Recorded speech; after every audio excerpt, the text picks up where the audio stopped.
जिसको अच्छाई पसंद है वो शिव को मानता है, जिसे प्यार पसंद है वो कृष्णा को मानता है।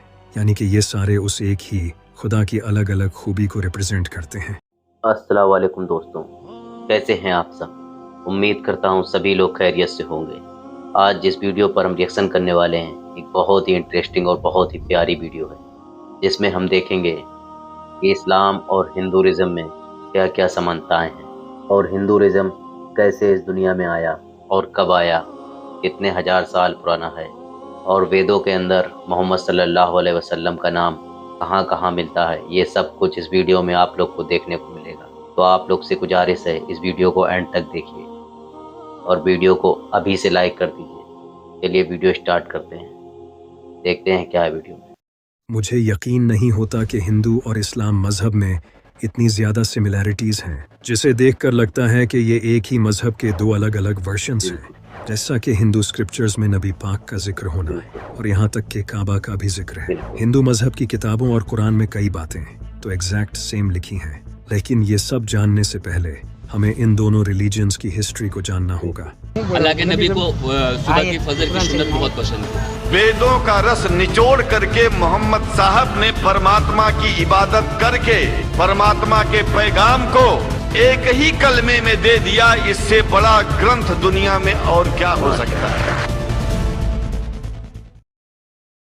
साल 610 BC जब नबी पाक सल्लल्लाहु अलैहि वसल्लम को नबूवत मिली और अल्लाह ने नबी पाक सल्लल्लाहु अलैहि वसल्लम के जरिए अपना पैगाम लोगों तक पहुंचाया, इस तरह इस्लाम मजहब शुरू हुआ। लेकिन अगर हिंदू मजहब की हिस्ट्री को देखा जाए तो इसका स्टार्टिंग पॉइंट किसी को नहीं पता कि ये मजहब कब बना और किसने बनाया। बहुत से स्कॉलर्स का मानना है कि हिंदू मजहब 5000 साल पुराना है, क्योंकि इंडस वैली सिविलाइजेशन में इस रिलीजन से जुड़े कुछ एविडेंस मिले हैं। इंडस वैली आज के टाइम में पाकिस्तान के पंजाब प्रोविंस में मौजूद है।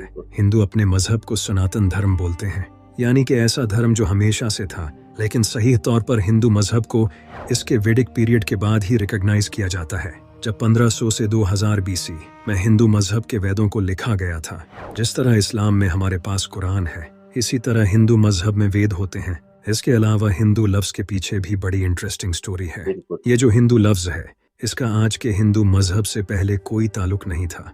हिंदू लफ्ज सिंधु नदी के पास रहने वाले लोगों को कहा जाता था। सिंधु नदी इंडिया और पाकिस्तान में बहती है और हिंदू लफ्ज भी इस रिवर के पास रहने वाले लोगों को कहा जाता था। इसका आज के हिंदू मजहब से पहले कोई ताल्लुक नहीं था, लेकिन फिर कई फेमस हिंदू पोर्ट्स ने इस लफ्ज को मजहब से जोड़ा और इसी तरह से हिंदू लफ्ज को आज के हिंदू मजहब से जोड़ दिया गया। इसी तरह इस्लाम लफ्ज एक अरबिक वर्ड है जिसका मतलब है खुद को अल्लाह के हवाले करके सुकून पा लेना। हिंदू मजहब इस्लाम की तरह ऑर्गेनाइज मजहब नहीं है। जिस तरह पूरा इस्लाम कुरान और हदीस पर टिका है, इस तरह हिंदू मजहब बिल्कुल नहीं है। हिंदू मजहब के बिलीफ्स ट्रेडिशनल, रीजनल और कास्ट बेसिस पर डिफरेंट होते हैं। वेद, भगवद गीता, उपनिषद, पुराण ये हिंदू मजहब की ऑथेंटिक किताबें हैं जिससे हिंदू मजहब को समझा जाता है। लेकिन वेदों को हिंदू मजहब में सबसे ऑथेंटिक सोर्स माना जाता है, जिस तरह हमारे इस्लाम में कुरान और हदीस की किताबें हैं। हिंदू मजहब के वेद, उपनिषद और पुराण आज से हजारों साल पहले कई इंटेलिजेंट लोगों ने लिखे थे। उस वक्त लोग एक साथ बैठकर एक दूसरे के साथ नॉलेज शेयर करते थे और इसी नॉलेज को इन किताबों में लिखा गया है। इन टेक्स्ट्स के अलावा भी हिंदू मजहब में महाभारत और रामायण जैसी कहानियां हैं। इस्लाम की तरह हिंदू मजहब में भी फिरके बने हुए हैं। नबियों का कॉन्सेप्ट भी इस्लाम और हिंदू मजहब दोनों में है। इस्लाम में जैसा कि हम जानते हैं कि अल्लाह ने 1,24,000 नबियों को भेजा था और मेरे नबी पाक सल्लल्लाहु अलैहि वसल्लम अल्लाह के आखिरी नबी हैं। इनके बाद कोई नबी नहीं आएगा। इसी तरह हिंदू मजहब में अवतार को माना जाता है। हिंदू मानते हैं कि जब धर्म मुश्किल में होता है तो भगवान खुद से इंसान की शक्ल में धर्म को बचाने आते हैं, जिसे वो अवतार कहते हैं।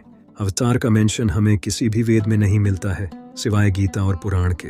लेकिन इस्लाम में नबी तो अल्लाह के बंदे होते हैं, न कि अल्लाह खुद से इंसान की शक्ल में आता है। लेकिन कई स्कॉलर्स का मानना है कि ये अवतार लफ्ज इन दो लफ्जों से मिलकर बना है, जिसका मतलब होता है नीचे भेजा गया। तो स्कॉलर्स का मानना है कि अवतार इन लोगों को कहा जाता है जिनका खुदा से खास ताल्लुक होता है। ऐसे लोगों का जिक्र हमें चारों वेदों में भी मिलता है और वेदों को तो हिंदू मजहब की सबसे ऑथेंटिक किताब माना जाता है। तो हो सकता है कि अवतार असलियत में नबी ही हूँ। लेकिन अगर मैं आपको कहूँ कि नबी पाक सल्लल्लाहु अलैहि वसल्लम का जिक्र हिंदू किताबों में है, तो आप इस बात पर बिल्कुल यकीन नहीं करोगे।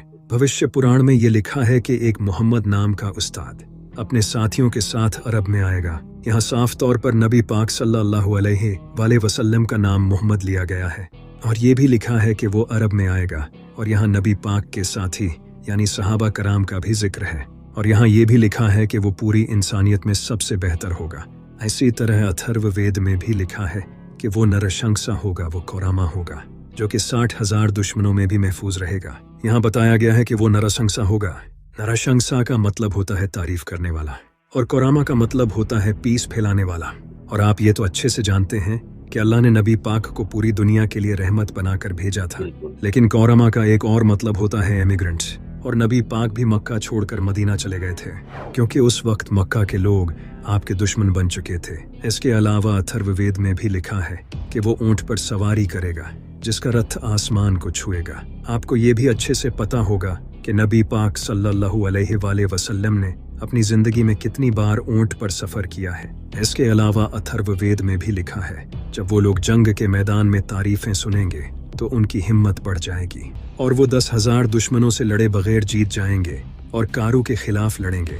यहाँ लिखा है कि जब वो जंग के मैदान में तारीफें सुनेंगे तो उनकी हिम्मत बढ़ जाएगी। यही अल्लाह कुरान में फरमाता है। और जब मोमिनों ने काफिरों के लश्कर को देखा तो कहने लगे ये वही है जिसका खुदा और उसके पैगंबर ने हमसे वादा किया था और खुदा और उसके पैगंबर ने सच कहा था और इससे उनका ईमान और इताअत और ज्यादा हो गई। और हिस्ट्री में जब मूता की जंग हुई उस वक्त 3,000 मुसलमान 10,000 काफिरों के मुकाबले में थे। और यहाँ ये भी लिखा है कि वो कारू के खिलाफ लड़ेंगे। कारू का मतलब होता है तारीफ करने वाला। अगर हम इसे अरबी में ट्रांसलेट करें तो ये बनता है अहमद, जो कि नबी पाक सल्लल्लाहु अलैहि वसल्लम का ही एक नाम है। इसके अलावा भी मंत्र नंबर 7 में लिखा है भगवान की मदद से अभांडू बेस्ट चीफ्स और 60,099 दुश्मनों को हराएगा। और यहाँ जिस इंसान का नाम अभांडू लिया गया है इसका मतलब होता है यतीम, जो कि हम जानते हैं कि नबी पाक सल्लल्लाहु अलैहि वसल्लम बचपन से यतीम थे। सामवेद में ये लिखा है कि इस ऋषि को इसकी माँ दूध नहीं पिलाएगी। नबी पाक ने भी अपनी माँ का दूध नहीं पिया क्योंकि आपको आपकी दाई हलीमा सादिया ने दूध पिलाया था। जिस तरह इस्लाम में हम इमाम मेहदी का इंतज़ार करते हैं और हमें पता है कि क़यामत से पहले इमाम मेहदी का ज़ुहूर होगा, इसी तरह हिंदू मजहब में लोग कल की अवतार को मानते हैं और इनका ये मानना है कि जब भी कलयुग होता है तो कल की अवतार अपीयर होता है, जो कि विष्णु का ही एक अवतार होता है। कल की अवतार का हिंदू आज इंतज़ार कर रहे हैं। इनका मानना है कि कल की अवतार बहुत जल्द इस दुनिया में अपीयर होगा। इसी पर हिंदू मजहब के बहुत बड़े स्कॉलर पंडित वेद प्रकाश ने एक किताब लिखी थी जिसमें उन्होंने बताया था कि हिंदू जिस कल की अवतार का इंतजार कर रहे हैं वो ऑलरेडी इस दुनिया में आ चुका है और वो कल की अवतार हमारे नबी हजरत मोहम्मद सल्लल्लाहु अलैहि वसल्लम थे। वेदों में लिखा है कि कल की अवतार भगवान का आखिरी मैसेंजर होगा। नबी पाक सल्लल्लाहु अलैहि वसल्लम भी अल्लाह के आखिरी नबी हैं। इस अवतार के बाप का नाम विष्णु भगत होगा और इसकी माँ का नाम सोमनिब होगा। यहाँ इस अवतार के बाप का नाम विष्णु भक्त बताया है। विष्णु भगत का मतलब है विष्णु का बंदा और नबी पाक के वालिद का नाम था अब्दुल्ला, जिसका मतलब है अल्लाह का बंदा। इन दोनों लफ्ज़ों का ऑलमोस्ट सेम मीनिंग है। इसी तरह इस अवतार की माँ का नाम सोमनिब बताया गया है जिसका मतलब है शांति। नबी पाक की माँ का नाम था हजरत आमना जिसका मतलब भी शांति ही है। हिंदू मजहब की बड़ी किताबों में लिखा है कि कल की अवतार जैतून और खजूर पर जिंदा रहेगा, बिल्कुल जैसे नबी पाक सल्लल्लाहु अलैहि वसल्लम अरब में खजूर और जैतून इस्तेमाल करते थे और इसे पसंद भी बहुत करते थे। वेद में लिखा है कि कल की अवतार अपनी ज़मीन के रिस्पेक्टेड ख़ानदान में पैदा होगा। नबी पाक सल्लल्लाहु अलैहि वसल्लम भी अरब के इज़्ज़तदार ख़ानदान कुरैश में पैदा हुए थे। हिंदू मजहब में ये भी लिखा है कि कल के अवतार को भगवान गार में अपना मैसेज देंगे, एग्जैक्टली जैसे नबी पाक सल्लल्लाहु अलैहि वसल्लम को हज़रत जिब्राइल ने गारे हिरा में अल्लाह का पहला मैसेज दिया। किताबों में ये भी लिखा है जिसे हिंदू मानते हैं कि कल की अवतार को भगवान एक ऐसा घोड़ा देंगे जिसकी मदद से वो पूरी दुनिया सातों आसमान और ज़मीन घूमेगा। जिस तरह नबी पाक सल्लल्लाहु अलैहि वसल्लम ने बुराक पर मेराज का सफ़र किया, किताबों में ये भी लिखा है कि इस अवतार को भगवान खुद मदद देंगे, एग्जैक्टली जिस तरह अल्लाह ने नबी पाक सल्लल्लाहु अलैहि वसल्लम की बदर की जंग में मदद की।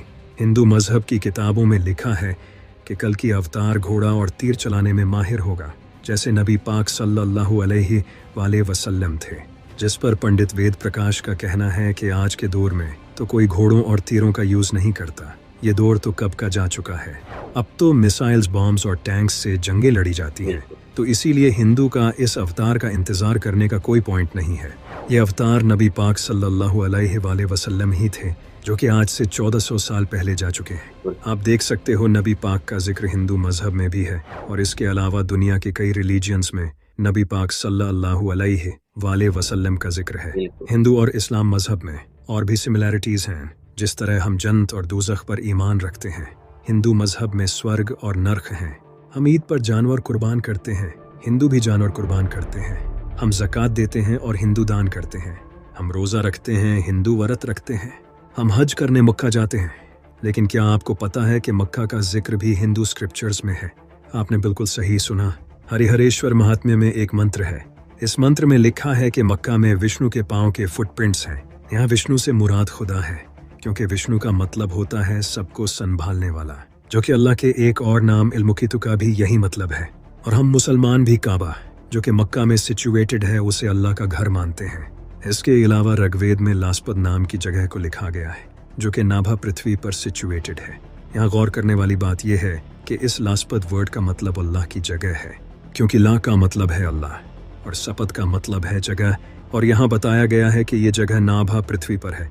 नाभा पृथ्वी का मतलब है जमीन के दरमियान, यानी कि ये जगह अर्थ के सेंटर में मौजूद है। आप जानकर हैरान होगे कि काबा भी अर्थ के सेंटर में है।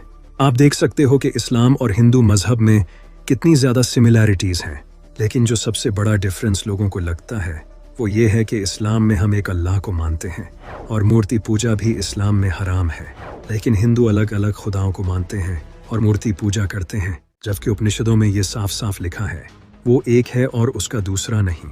उसके ना तो माँ बाप हैं और ना ही उसका कोई खुदा है। उस जैसा कोई नहीं, उसे इंसान की आंखें देख नहीं सकती। भगवत गीता में भी लिखा है कि जिनकी अक्लों को उनकी इच्छाओं ने चुरा लिया है वो इन मूर्तियों की पूजा करते हैं, उस एक खुदा को छोड़कर। इसी तरह यजुर्वेद में भी लिखा है उसकी कोई तस्वीर नहीं, उसे किसी ने पैदा नहीं किया और वो इबादत के लायक है। उसका कोई जिस्म नहीं, वो पाक है। वो अंधेरे में गहरे डूब जाते हैं जो संभूति यानी तख्लीक की इबादत करते हैं। इतना ही नहीं, ऋग्वेद में भी लिखा है पादरी एक खुदा को कई नामों से पुकारते हैं। उसकी इबादत करो जिस जैसा कोई नहीं, जो अकेला है। सिर्फ एक खुदा है, दूसरा नहीं, हरगिज नहीं, हरगिज नहीं, कम से कम नहीं। उसके सिवा किसी की इबादत न करो, सिर्फ उसी की इबादत करो। अथर्ववेद में भी लिखा है खुदा सबसे अजीम है। ये सारी बातें कुरान में एग्जैक्टली सेम टू सेम लिखी हैं। हिंदू मानते हैं कि पूरे यूनिवर्स को ब्रह्मा ने बनाया है। ब्रह्मा का मतलब होता है क्रिएटर, जिससे आप अल्लाह भी कह सकते हो। शंकराचार्य जी, जो हिंदू मजहब के सबसे बड़े स्कॉलर थे, उन्होंने कहा था कि ब्रह्मा ही सच है। वो भी एक ही खुदा में मानते थे, यानी कि खुदा एक है और वही सच है। लेकिन अगर हिंदू मजहब में एक खुदा का मानने का कहा गया है तो फिर क्यों लोग मूर्तियों की पूजा करते हैं? इस्लाम 1400 साल पुराना मजहब है, और जैसा कि आप जानते हो कि इस्लाम में अल्लाह के अलावा किसी और की इबादत करना सख्त गुनाह है। फिर भी आज आप देख सकते हो कि कितने मुसलमान शिरक करते हैं। हिंदू मजहब 5000 साल पुराना है, तो वहाँ ऐसा होना तो कोई खास बात नहीं है। गौतम बुद्ध खुद सारी जिंदगी लोगों को बुतों की पूजा करने से रोकते रहे, लेकिन इनके मरने के बाद लोगों ने इनकी ही पूजा करना शुरू कर दिया। हज़रत मूसा अलैहिस्सलाम ने जब लोगों को समंदर पार करवाया, तो समंदर पार करते ही एक इंसान ने हज़रत मूसा अलैहिस्सलाम को ये कह दिया कि आप हमें अपने रब की कोई मूर्ति बना दें ताकि हम इसकी पूजा कर सकें। हज़रत ईसा अलैहिस्सलाम ने लोगों को अल्लाह की इबादत करने की तालीम दी और लोगों ने उन्हें ही खुदा बना दिया। जिस तरह इस्लाम में अल्लाह के 99 नाम हैं, इसी तरह हिंदू मजहब में एक ही खुदा के अलग अलग अवतार हैं। जिस तरह अल्लाह का हर नाम इसकी नई खूबी बयान करता है, इसी तरह जिसको अच्छाई पसंद है वो शिव को मानता है, जिससे प्यार पसंद है वो कृष्णा को मानता है। यानी कि ये सारे उस एक ही खुदा की अलग अलग खूबी को रिप्रेजेंट करते हैं, और वो खुदा सिर्फ एक है, जो कि हमने देखा कि वेदों में बार बार कहा गया है। जिस तरह अल्लाह को कोई रहमान के नाम से याद करता है तो कोई मालिक के नाम से, लेकिन याद तो उस एक ही को किया जा रहा है। लेकिन अब प्रॉब्लम यह है कि हिंदुओं ने उस एक खुदा को छोड़कर इन मूर्तियों को पकड़ लिया है, जो कि इंसान ने खुद बनाई है, और वो खुद की बनाई हुई चीज़ के प्यार में पड़ गया है, और यही शिरक है। इन मूर्तियों को छोड़ो और उस एक को पकड़ो। वही तो राम है, शिव है, कृष्णा है, वही मेरा अल्लाह है, वही इस यूनिवर्स का सच है, बिल्कुल। जिसे हिंदू मजहब में सत्य कहते हैं। इसी तरह हिंदू मजहब में महाभारत और रामायण जैसी कहानियां हैं, जिनसे इंसान को बहुत कुछ सीखने को मिलता है। लेकिन ये सिर्फ माइथोलॉजिकल कहानियां हैं, ऐसा हिस्ट्री में सच में नहीं हुआ था। ये कहानियां लोगों ने लिखी हैं इंसान को सबक देने के लिए, जिस तरह हमारे इस्लाम में भी मौलवी कई पीरों की कहानियां सुनाते हैं जिनका कोई ऑथेंटिक सोर्स नहीं। तो दोस्तों, कैसी लगी आपको ये वीडियो? उम्मीद करता हूँ वीडियो आपको पसंद आई होगी। वीडियो पसंद आई हो तो हमारे चैनल वॉइस ऑफ इकरा को सब्सक्राइब जरूर करें और साथ ही साथ बेल नोटिफिकेशन ऑन कर लें, जिससे कि आने वाली वीडियो का नोटिफिकेशन आप तक पहुंच जाए।